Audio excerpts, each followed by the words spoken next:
Halo, selamat pagi. Jumpa lagi di channel saya Blog Sopiansa. Kali ini saya akan membahas perbedaan antara dinamo servo dan clutch. Oke. Kenapa saya bahas seperti itu? Karena terkait dengan daya pemakaian antara dinamo servo dan clutch. Kenapa saya pilih dinamo servo dan tidak dinamo clutch? Yang pertama, dari sisi harga emang dia lebih mahal sedikit, tidak jauh beda lah, paling berapa ratus gitu, atau 150 lah kalau kita beli mesin jahit baru. Kan biasanya ditawari sama penjualnya paketnya dinamo clutch dengan 250 watt. Nah, jika kita mau rubah ke dinamo servo, kita tukar lah istilahnya, kita akan menambah biaya antara 100 atau 150 bahkan sampai 200 tergantung model dinamo servo yang mau kita pakai, seperti itu. Nah, maksud saya dengan selisih duit antara 100 sampai 200 ribu, lebih efisien untuk pemakaian daya mesin jahitnya. Kenapa? Ya, karena mesin jahit ini kita pakai buat operasional sehari-hari untuk bekerja yang tukang jahit, seperti itu. Nah, kalau dengan dinamo clutch dengan daya 250 watt per jam dengan harga KWH-nya yang beredar saat ini PLN sekitar untuk daya 2200 itu atau sampai 3300 itu hanya 1444 per KWH. Nah, berarti dengan daya 250 watt kita jalankan dinamo clutch selama 4 jam, kita kena biaya 1444 rupiah. Seperti itu, belum termasuk biaya admin atau dan lain-lain. Anggaplah per KWH-nya 1500. Nah, berarti kalau mesin jahit kita berjalan dengan dinamo clutch selama 8 jam, berarti ya satu mesin jahit anggap saja 1500 dikali 2, 3000 rupiah per mesin jahit. Coba dibayangkan kalau kita punya mesin jahit 5, 10 bahkan lebih. Kalau 5 saja 3 kali 3000 kali 5 aja sudah 15.000 per hari ya. Belum tambahan kalau kita menambahkan penerangan pakai LED, taruhlah LED-nya itu 10 atau 5 watt seperti itu. Nah, akan besar biaya listriknya. Nah, untuk itu saya tidak memilih dinamo clutch. Nah, saya memilih dinamo servo. Kenapa? Karena servo dayanya itu lebih kecil, dia sekitar 100 watt, dan pada saat tidak dipakai dia memakan dayanya kecil, di bawah 5 watt, seperti itu. Oke, nah itu dari informasi atau hitung-hitungan dari pengalaman teman-teman yang lainnya lah, atau dari informasi dari data spesifikasi teknisnya dinamo clutch dan dinamo servo. Bagaimana cara membuktikannya? Oke, biasanya sih saya hitung pakai wattmeter. Nah, ini contoh wattmeter yang saya punya, banyak bisa dibeli di toko online, murah kok, tidak mahal ini ya. Ini bisa digunakan untuk menghitung apa aja sebenarnya. Selain dinamo servo, bisa menghitung daya pemakaian pompa listrik, TV, kulkas, dan lain-lain. Cara ini gampang, simpel. Nah, ini ada watt.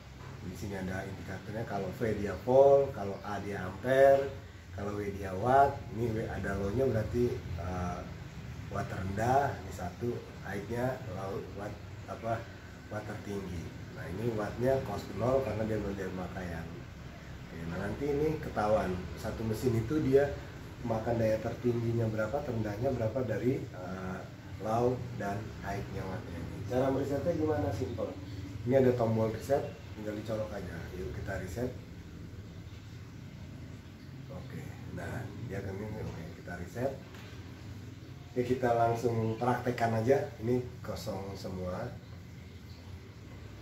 launya kosong, ya kosong. Langsung kita taruh di sini.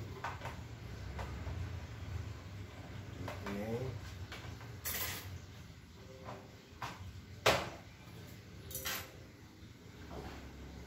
Kita colokkan. Saya nyalakan mungkin ya, kelihatan. Bisa lihat dulu, lihat jelas nggak di sini?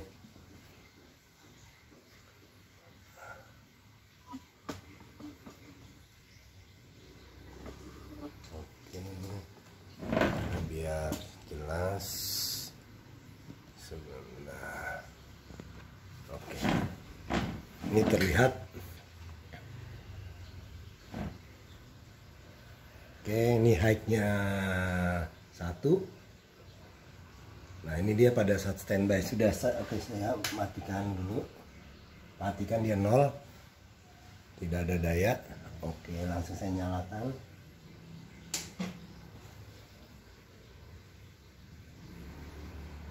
Kita tunggu teman-teman ya. Kita tunggu. Dia cuma 1 watt. Teman-teman bisa lihat dayanya sekitar 1 watt. Kita cek KWH-nya belum ada pemakaian karena belum berjalan.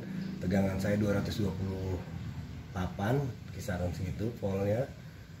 Ampernya 0,002 karena ampere yang tadi 1 watt standby. Nah, ini dia low-nya 1 watt, high-nya 1,3. Untuk pembuktian gimana? Kita coba tes. Kita jalankan mesinnya, umpamanya seperti itu, contoh seperti ini. Nah, ini watt kita geser. Oke, ini 1,3. Saya jalankan dinamonya.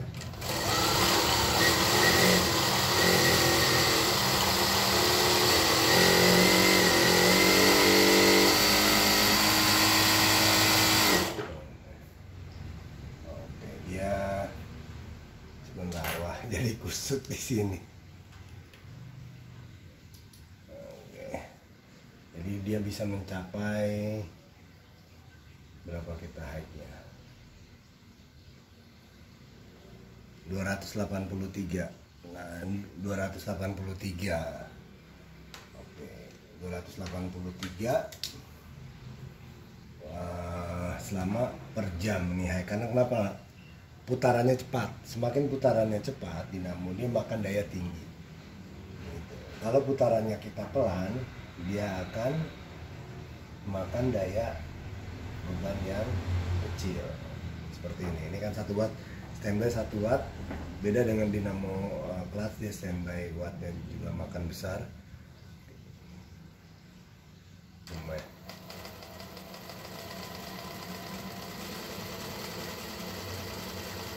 Kalau jahit kita segini, speednya kita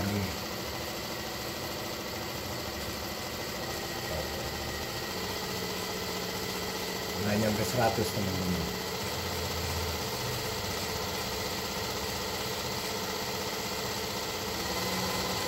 Semakin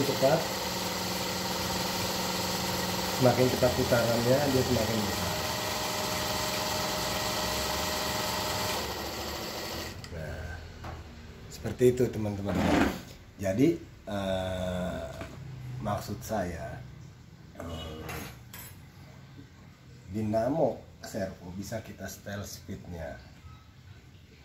Jadi nanti saya akan setel kecepatannya sehingga dia maksimum angka 100 watt atau 125-an lah watt speednya, sehingga pada saat kita injak pedalnya agak dalam, dia hanya maksimal kita atur putarannya nggak terlalu besar wattnya di situ.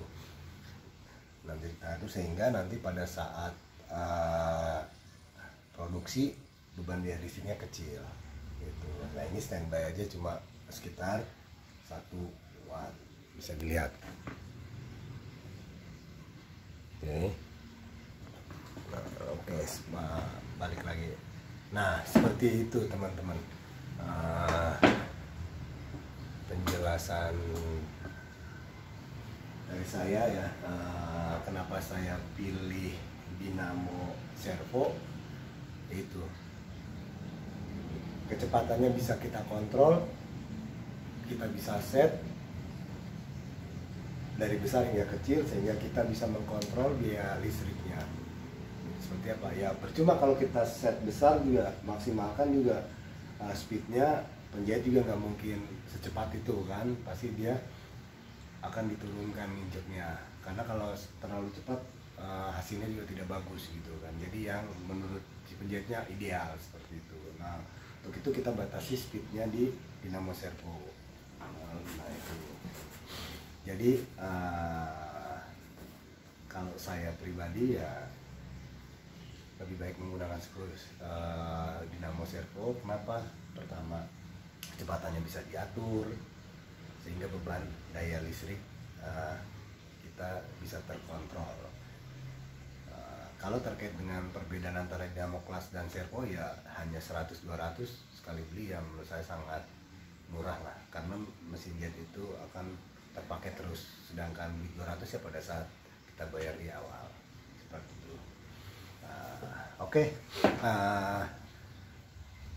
Teman-teman semua, terima kasih telah menonton video saya. Itu langsung kita aplikasikan dinamo servo seperti apa bebannya, dayanya. Sampai sekarang standby di sekitar 1 watan.